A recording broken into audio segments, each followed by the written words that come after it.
Chers amis, continuons notre plongée dans l'encyclique Spe Salvi, Sauvé dans l'espérance du pape Benoît XVI. Vous aurez noté, parce que le fait est redondant, que depuis le début de son encyclique, le pape ne cesse de rappeler ce lien très étroit qui existe entre la foi et l'espérance. Sans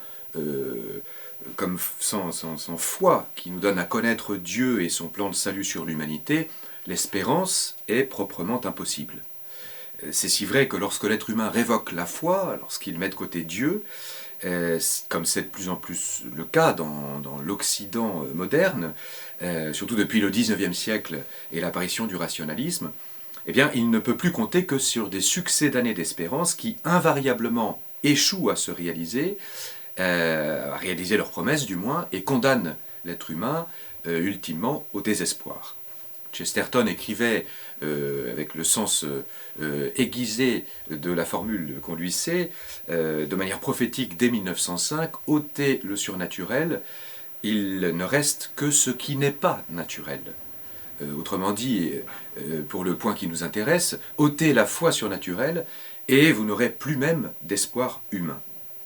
Dans la partie précédente que le père Richard a commentée la dernière fois, le pape Benoît XVI étudie minutieusement cette substitution d'espoir, ou cette tentative de substitution d'espoir seulement humain à la foi-espérance chrétienne et les dégâts causés. Il continue dans la partie que nous abordons aujourd'hui, le pape, je veux dire, a montré en quoi le fait de fonder tout espoir d'amélioration de l'existence humaine, comme le prétendent les temps modernes, sur la transformation des structures sociales et politiques ou sur le progrès scientifique est parfaitement vain. Comprenons bien que l'auteur n'est pas obscurantiste, il n'est pas du tout en train de révoquer ni la modification des structures sociales et politiques, ni les disciplines scientifiques. S'il en était besoin, on peut rappeler qu'il était lui-même membre de l'Académie des sciences morales et politiques de l'Institut de France, et qu'il a pris part à de très nombreux colloques organisés entre théologiens et scientifiques. Mais ce que le pape Benoît XVI réprouve, en revanche, ce sont les dégâts que causent ces mêmes disciplines si l'on ne se réfère qu'à elles pour satisfaire la quête d'espérance qui anime le cœur humain. Ça, ce sont les numéros 24 et 25 de la partie d'aujourd'hui. Donc le début. Viennent ensuite des considérations qui m'intéressent davantage, j'espère vous avec moi, puisqu'après avoir évoqué une fois encore donc le fondement nécessaire de l'espérance, qu'est la foi, il en vient à étudier l'objet de l'espérance, et cet objet c'est l'amour. Ainsi est donc introduite la troisième et dernière des vertus théologales, la charité. Le pape Benoît évoque l'aspiration bien connue de tout être humain à vivre un grand amour qui le comble, et qui pour ce faire doit être inconditionnel et durable. Il constate néanmoins, comme tous nous en faisons l'expérience un jour ou l'autre, que malheureusement l'amour humain est inévitablement fragile, versatile, blessant même parfois. Or, adhérer à Dieu tel qu'il se révèle, tel qu'il s'est révélé dans le Seigneur Jésus, un Dieu qui est animé d'un amour si pur, si absolu, si fou pourrait-on dire, qu'il se livre en croix, allant jusqu'à pardonner à ses bourreaux, eh bien cette adhésion à un tel Dieu avive l'espérance chez l'être humain. Non seulement parce qu'il comprend alors qu'il n'a plus rien à craindre d'un tel Dieu, mais encore parce qu'il découvre progressivement qu'à lui aussi est offert d'entrer dans un tel amour, moyennant le don de la grâce. De cette façon se trouve racheté, c'est le terme qu'emploie le pape Benoît, et je le trouve très beau, de cette manière donc se trouve racheté l'amour humain qui est nécessairement défaillant. La charité divine est ainsi ce qui montre à l'être humain que oui, l'amour est possible, un amour absolu, et cette conviction affermit son espérance.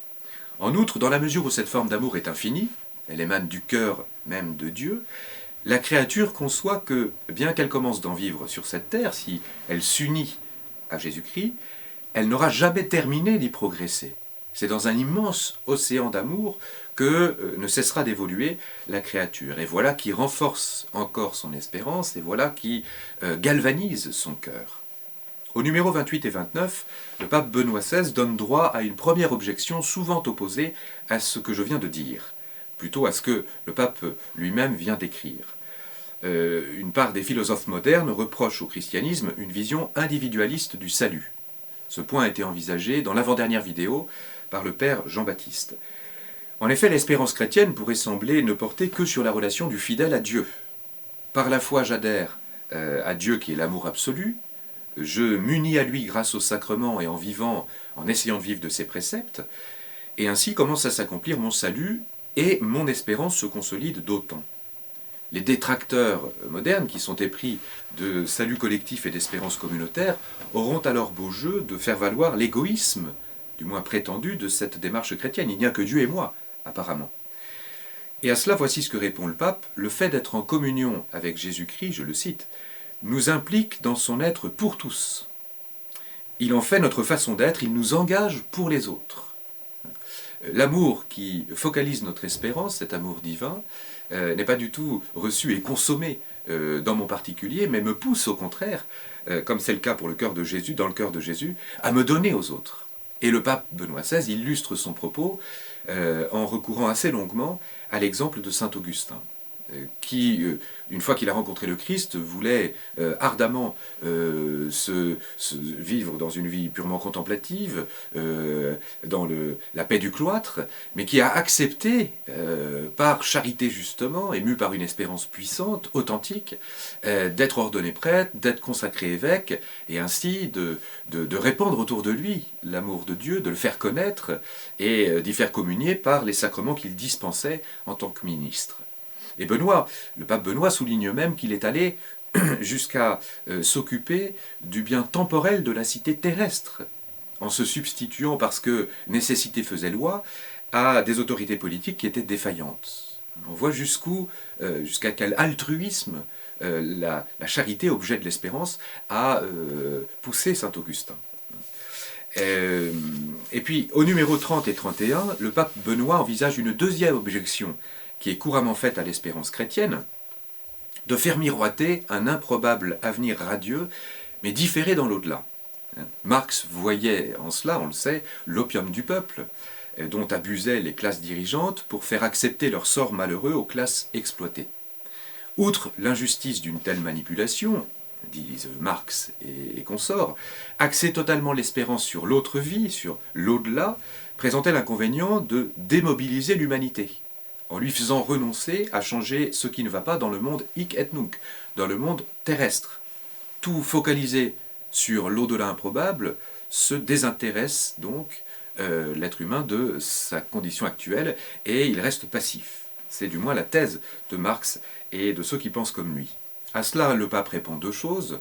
Au numéro 30, il renverse l'accusation en imputant aux idéologies politiques et pseudo-scientifiques de cultiver elles-mêmes une espérance dont l'objet est relégué pour les hommes d'après-demain, c'est ce qu'il dit, la fameuse société sans classe communiste, le Reich de Milan, qui sont restés, l'histoire nous l'apprend, à l'état de projets évanescents, au nom desquels ont été exigés, en attendant leur impossible réalisation, une privation de liberté et les sacrifices sanglants dont les camps de la mort, d'un bord comme de l'autre, donnent le témoignage éloquent.